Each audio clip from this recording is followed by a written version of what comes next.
Hey, what's up? It's Akeyles, and today we're doing the Marvel vs. Capcom Infinite review. So let's go ahead and get straight into it. First thing I want to talk about is story. Now, the story in this game kind of reminds me of a comic book, but the comic books that you get from Free Comic Book Day are maybe the comic books that they give you in a Happy Meal or something like that. The story isn't like the best story that they have, but it's enough to entertain you as you fight. The story mode is just there to introduce you to each character and make sure that you play with each one and give yourself a trophy achievement or whatever it is.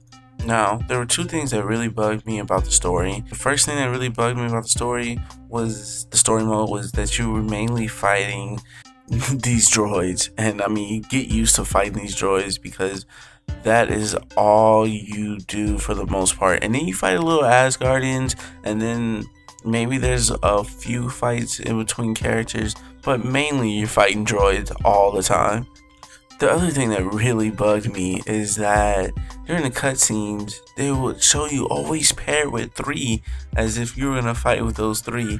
Like the game was meant to be 3v3, but because of the base PS4, maybe there were hardware limitations that they couldn't hit, and they had to scale the game back to 2v2. But this is just a tinfoil theory of mine. If you guys think it's just a coincidence or maybe I'm crazy, let me know. But there's a lot of these cutscenes. But let's put that to the side and let's talk about what's really important in a fighting game. The actual gameplay, the fighting mechanics.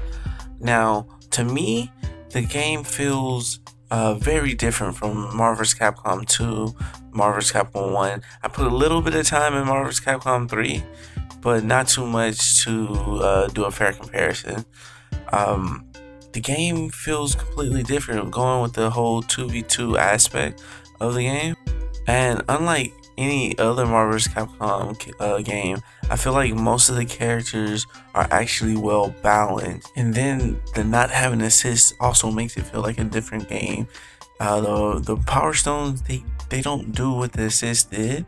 They do help create combos and different situations, and they make this game feel completely unique and fun, especially if you get to play with the Infinity Stone you wanted to.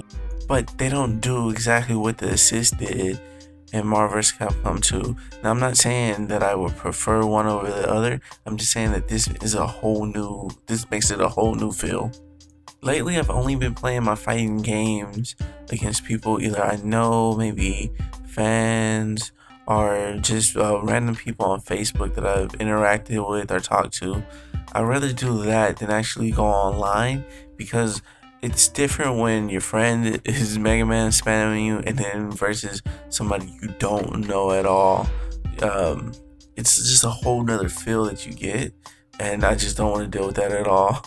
But I did play some online matches, and like I said, I had way more fun just playing against people I actually know. And I actually pulled out some good combos against people I actually know.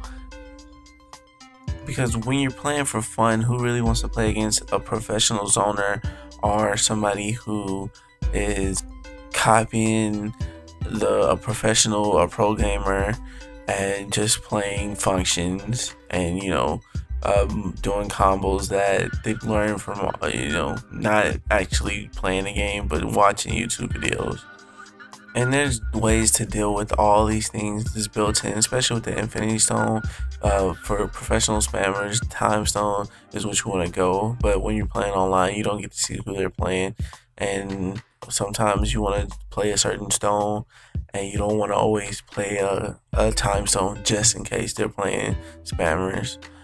Or Space Stone, or that's the thing about online. It's just like there's so much randomness, and you only get to play the guy one time, so he's gonna play you and keep total counter you by mistake, and you're not gonna have a fun time. But at least when you play online against your friends, you actually get to play with them and have a good time versus online mode. but that's just fighters in general for me. One more thing, there was no hybrids. They had Ultron Sigma, but he wasn't playable. I would kind of wish that they did add in, you know, some hybrid characters mixed with Marvel and Capcom, without, you know, having them maybe as skins or, you know, separate characters. But that would have been a really cool thing, especially since the Reality Stone could explain why these hybrids were there. That definitely would want to see that in the future. But that's just one thing I was thinking. Okay, so let's go ahead and wrap this up, and let's get to the part where do I recommend it or do I not recommend buying this game? And it depends on what type of fighter you are, or if you're a casual and you want to hop online and play just for fun, then I definitely do not recommend this game at the full 60 price. And by the time the price goes down, Dragon Ball Z will be out, and that will be you know, the game that you will want to play. But if you're gonna sit here and play this game with people that you know, friends, I definitely recommend this game for you. Or if you are a hardcore fighting dude, or even watching this video, you already know you should own this title. You probably already own it and just want to see my opinion. But that's it for this video. You guys already know what to do. Everybody tells you. But I'm out till next time. Peace.